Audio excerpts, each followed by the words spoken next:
Assalamualaikum warahmatullahi wabarakatuh. Nama saya Nur Syuhada binti Azhar. Pada hari ini saya akan menerangkan tentang kepentingan stretching, keadaan nadi latihan dan juga bagaimana untuk berlari pecut dengan cara yang betul. Pertama sekali kita akan melihat kepada kepentingan stretching. Sedikit sebanyak info tentang stretching. Pakar kecergasan menyatakan sesetengah orang tidak mementingkan stretching. Padahal ianya adalah bahagian paling penting dalam bersukan ataupun latihan. Regangan dapat memberi banyak manfaat atau kebaikan kepada individu. Melalui regangan inilah terdapat perbezaan dalam reaksi otot terhadap senaman atau latihan. Seterusnya, terdapat pelbagai kepentingan regangan. Pertama sekali, ianya dapat meningkatkan fleksibiliti. Apabila seseorang itu kerap melakukan regangan, ianya akan meningkatkan fleksibiliti individu tersebut. Peningkatan fleksibiliti bukan sahaja memudahkan seseorang melakukan aktiviti seharian, tetapi ianya juga mampu melambatkan proses penuaan. Yang kedua, menambah prestasi aktiviti fizikal. Regangan dinamik dapat membantu otot untuk bersiap sedia untuk aktiviti fizikal. Ia juga boleh membantu meningkatkan prestasi seseorang dalam sesuatu acara atletik ataupun latihan.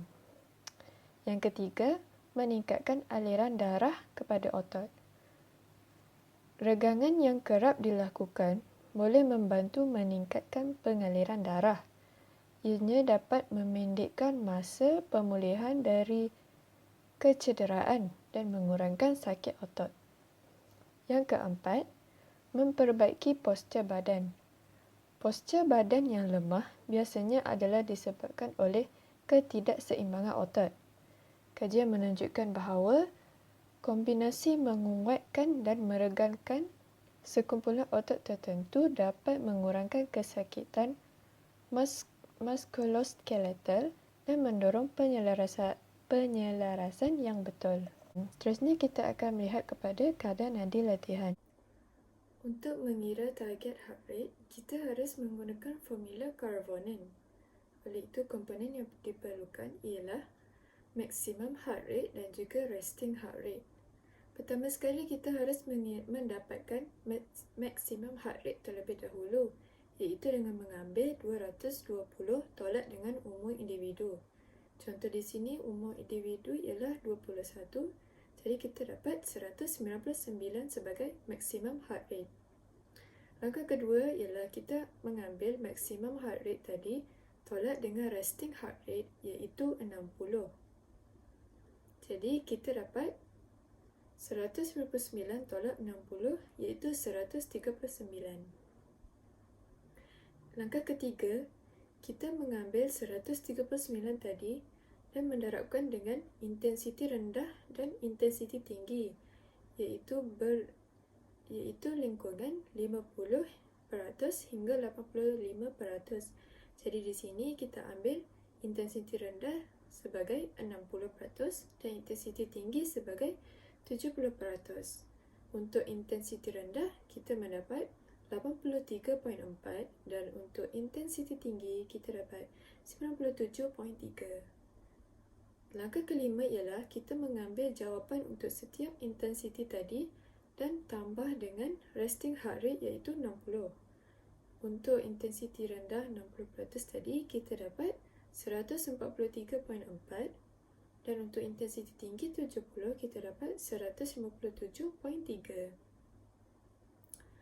Jadi target heart rate kita dari 143.4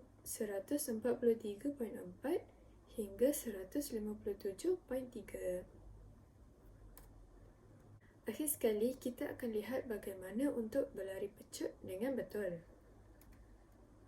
Pertama sekali, kita harus tengok postur badan. Semasa permulaan awal larian, atlet berada dalam keadaan crouch start. Tangan atlet haruslah berada di belakang garisan permulaan dan mendepakan tangan. Apabila memulakan larian, atlet harus berada dalam keadaan 45 darjah. Ini dikenali sebagai hard pose, di mana kaki atlet haruslah berada dalam keadaan lurus atau selari dengan punggung. Atlet harus mengekalkan bahagian punggung ke dalam untuk mengelakkan berlakunya broken waist. Kemudian, secara perlahan-lahan, atlet akan mengubah posisi kedudukan 45 darjah hingga ke 90 darjah. Dan semasa berlari, kaki atlet tidak boleh terlalu ke belakang kerana ianya akan mengurangkan kebolehan otot kaki untuk mengenakan daya terhadap permukaan. Seterusnya, kita akan melihat dari segi aspek kontak dengan permukaan dan aplikasi daya. Semasa permulaan, atlet memulakan larian dengan posisi 45 darjah seperti yang dinyatakan tadi,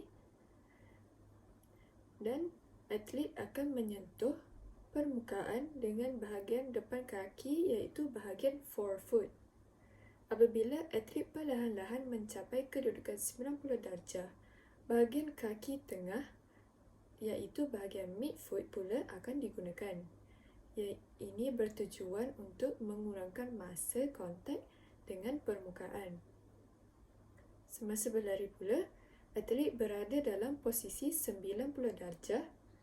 Bahagian kaki tengah iaitu midfoot akan digunakan untuk mengurangkan masa kontak dengan permukaan.